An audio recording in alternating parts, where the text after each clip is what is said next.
تازہ ترین ویڈیوز کے لیے چینل کو سبسکرائب کر کے بیل آئیکن اور آل نوٹیفیکیشن پر کلک کریں تاکہ آپ کو ملے ہر خبر سب سے پہلے۔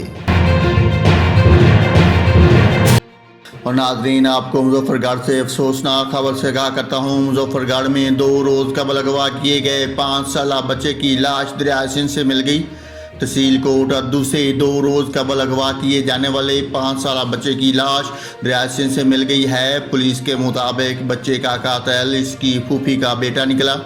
29 ستمبر کو ملزم کا اپنے ماموں سے جائیداد کے تنازع پر جھگڑا ہوا تھا۔ غصے میں آ کر ملزم نے اپنے 5 سالہ کزن کو اغوا کر کے تونسا براز سے دریا میں پھینک دیا۔